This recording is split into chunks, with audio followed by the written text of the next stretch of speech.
As always, when we do something like this, I strongly encourage you to try it on your own to see how you did. And then we can go through and look at the problems that you need to focus on. If you've already done this first page, those are the results you should have gotten, A, and D. For the first one, I'm asking you to find the first 5 terms where n is from 1 to 5. So the first 5 terms where your general term is 1 over n squared. So for the first term, I've got 1 over 1 squared. Second term is 1 over 2 squared, 1 over 3 squared, all the way. And I know I'm stopping at 5 because that's where I'm told to stop. For number 2, I'm given a general term. A sub n is negative 1 to the n minus 7th. And I'm asked to find the first 5 terms again. N is from 1 to 5. Now, n minus 7 is the exponent of negative 1. When I'm raising negative 1 to exponents, the only purpose of doing that is to get alternating signs. So I'm going to be starting either positive or negative and flipping back and forth. So the challenge for this one is figuring out whether I'm starting positive or negative. But I do see that I can eliminate answer choices C and D because they don't alternate. It's got to be either A or B. Well, if n is 1, if I have a sub 1, then I have negative 1 to the 1 minus 7, which is negative 1 to the negative 6th power. That negative exponent just tells me to take the reciprocal of my base, and the reciprocal of negative 1 is negative 1. So I have negative 1 to the 6th. Anytime I have a negative raised to an even exponent, those negatives pair up and it becomes a positive value. For number 3, write the formula for the nth term of the infinite sequence. Don't use a recursion formula. Well, we don't like recursion formulas if we can avoid them because they're not as user-friendly. So let's look at our terms. I start 4, then I have 10, 16, 22, 28. What would my next term be?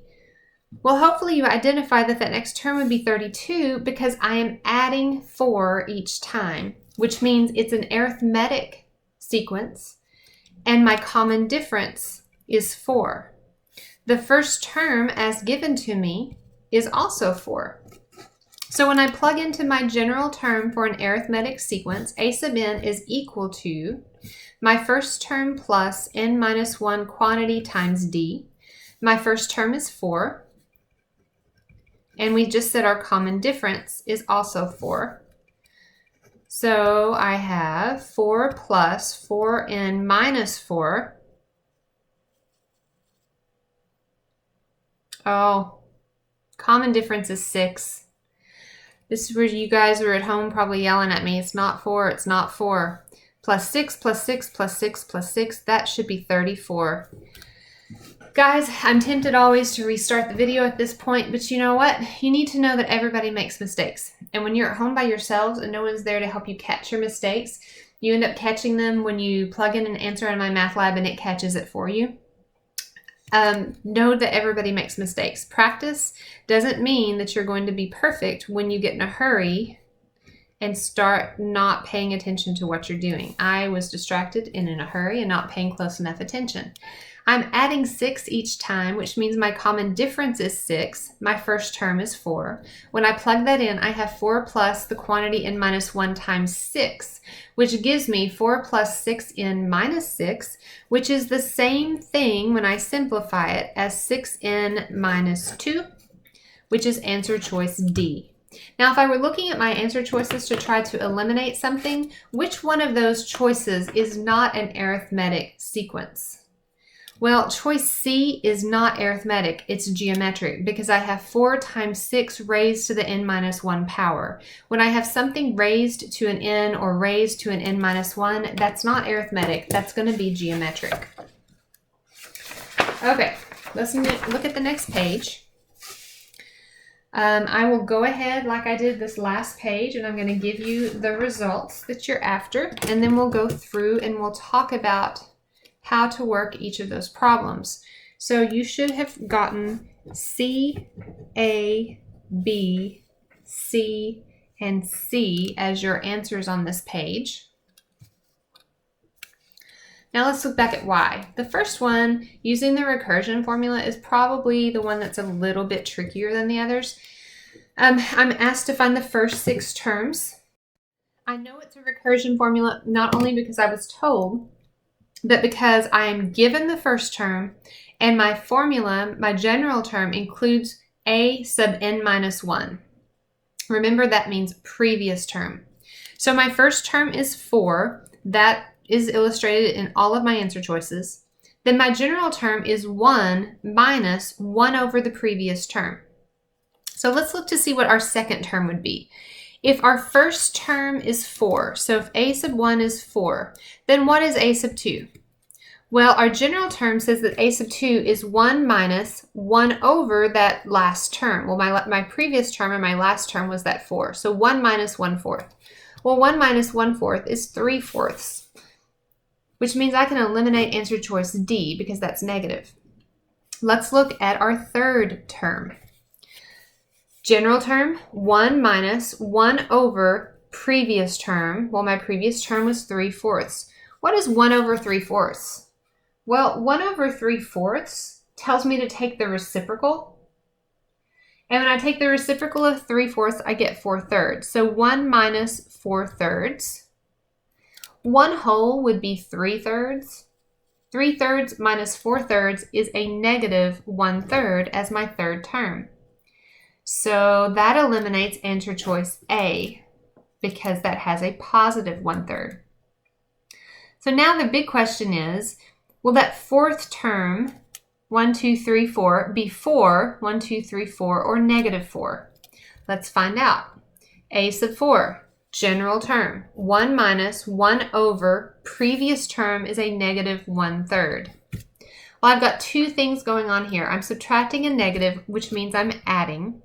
The reciprocal of 1/3 is 3. Answer solved. My fourth term is a positive 4. 5 and 6 just asks whether or not the given sequence would be arithmetic. Arithmetic sequences have common differences. A is arithmetic. My common difference here is a negative 2. I'm subtracting 2 each time. When I look at number 6, because the signs alternate, go back and forth from positive, negative, positive, negative, positive, that can't be arithmetic. It could be geometric, but it can't be arithmetic because there is no common difference. I am not adding or subtracting the same amount every time. Here I go from positive to negative, but then I stay negative. It's going to keep going down by 2. This bounces back and forth. In fact, this one ends up being geometric because it has a common ratio of negative 3. I wasn't asked that, but it's true. Number 7, find the formula for the nth term of the arithmetic sequence. Don't use a recursion formula. Well, when I'm finding the general term for an arithmetic sequence, I'm using A sub n is equal to A sub 1 minus n minus 1 times D again. Let's see if we can identify the correct common difference. Before we do that, which one of my 4 answer choices can I immediately cross out because it's not arithmetic? Well, B is not arithmetic. It's, again, an example of a geometric sequence. General term. Okay, so my first term is 6. What's my common difference this time? And we're going to be careful. This time my common difference is 8. So when you plug that in and simplify, multiply the 8, distribute it through, and simplify, you get C as your correct answer choice. Okay, write the series in summation notation. So now we're given the series, we're adding the terms together, so we know we're interested in summation notation, which means we're going to use our sigma with our index of summation. It says to use I as the index and let I begin at 1. So our lower limit is going to be I equals 1. We're looking to see what's my upper limit. Oh, look, they're all the same, 1 to 6. 1, 2, 3, 4, 5, 6 terms are represented.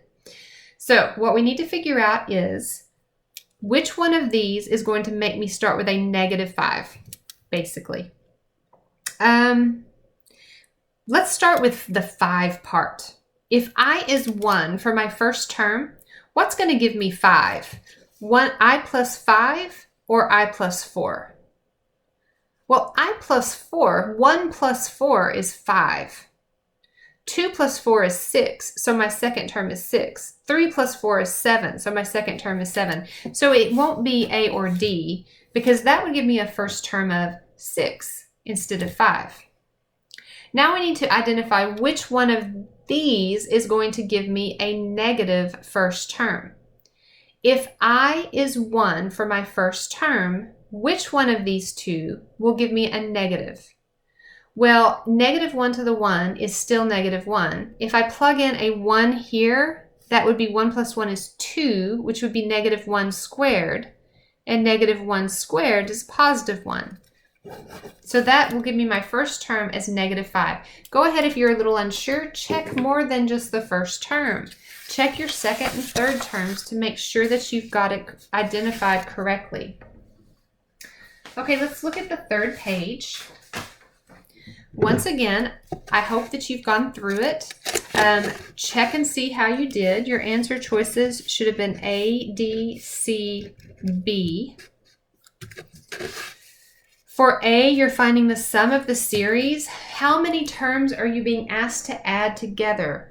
Well, your index of summation goes from 3 to 6. So 3, 4, 5, 6. You're adding 4 terms together.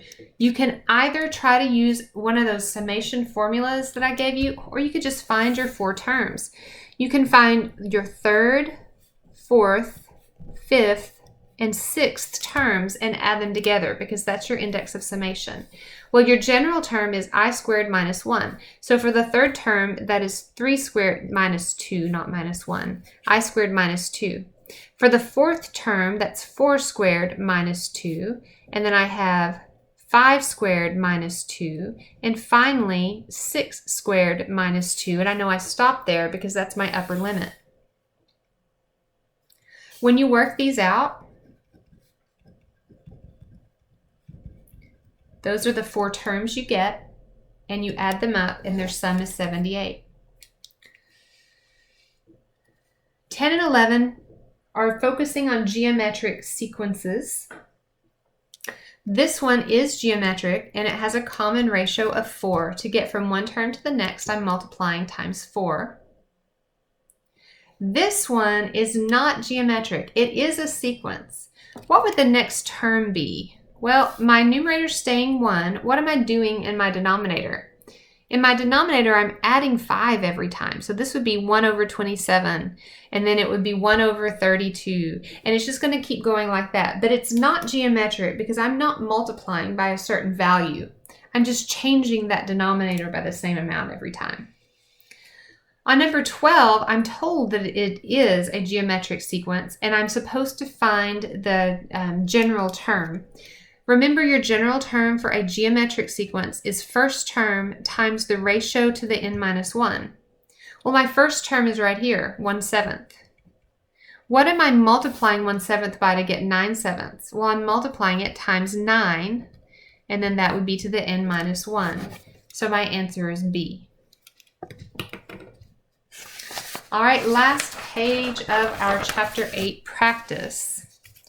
We've got several questions on this page. We do 13 through 18. Your answer choices that you should have selected if you worked through this ahead of time should be A, C, C, B, C, C. If you didn't get that, then let's look and see what you might have missed. So identify the sequences, arithmetic, geometric, or neither for those first 3. 13 is arithmetic. What's my common difference there? Well, make them all have a common denominator. So that would be 2 over 2. That's the same thing as 1. Minus 1/2. Minus 4/2. That's the same thing as 2. Minus 7/2. And when I look at it like this, I can see that my common difference is a negative 3/2. On 14, it's neither arithmetic or geometric. I can find my sequence. I can see what the next term would be, because here I add 2, and then I add 4, and then I add 6, and then I add 8, which means I would add 10 next, and then 12. So I'm adding 2 more each time, but that's not an arithmetic or a geometric sequence. Number 15 is a geometric sequence. If I can't look at it and identify that, I can just find a few terms. A sub 1 would be 4 to the first, which is just 4. A sub 2 would be 4 squared, which is 16. A sub 3 would be 4 cubed, which is 64. And I can start to see, you know what? I'm multiplying by 4 each time. I have a common ratio of 4. B, find the sum of the geometric series. This is another example of you have a choice. You can either use your formula that you were given because you're just adding up, you're summing 5 terms. You can just find the 5 terms and add them up. I'm going to show you how to use the formula so you have another example of that in your notes. But remember, you could just find the first through the 5th terms and add them together. Okay, so my formula for a finite sum, a sum of a finite geometric series is S sub n is equal to a sub 1, my first term, times 1 minus r to the n over 1 minus r. Well, what's my first term? If I is 1, I have 2 times 4, which is 8. And then 1 minus r, what's my common ratio? Well, if my first term is 8, a sub 1 is 8. This is not an exponent n minus or I minus 1. So I need to look to see what my second term would be.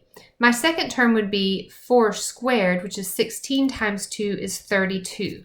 What am I multiplying by? Well, I'm multiplying by 4. My first term is not 2. That's what that messes up. My first term is not 2, it's 8. That is my common ratio, 4. How many terms am I summing together? Well, I'm finding S sub 5 because I have 5 terms here. So that's 4 to the 5th power over 1 minus r, which is 1 over 1 minus 4. So taking this down here, my numerator is 8 times 1 minus 4 to the 5th. Now I'm going to have to pull out my calculator and do 4 to the 5th. 4 to the 5th is 1024 over negative 3, which gives me, when I subtract that and multiply by 8, negative 8184, 8,184 over negative 3. And when I simplify that, I get B, 2,728. Number 17. It asked me to find the sum of this infinite geometric series. And we said, no, we have no sum. Well, we have no sum because our ratio right there is 2. And if we have an infinite geometric series with a ratio that is greater than 1, positive or negative, then it increases without bounds and we have no sum. But on this next one, number 18, my ratio is 1/5.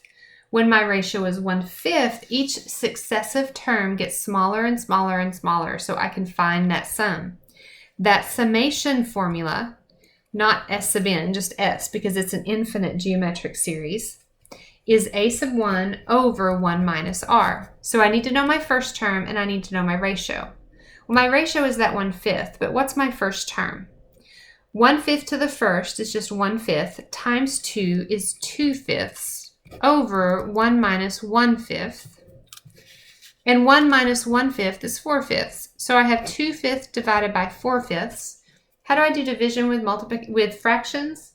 I multiply by the reciprocal.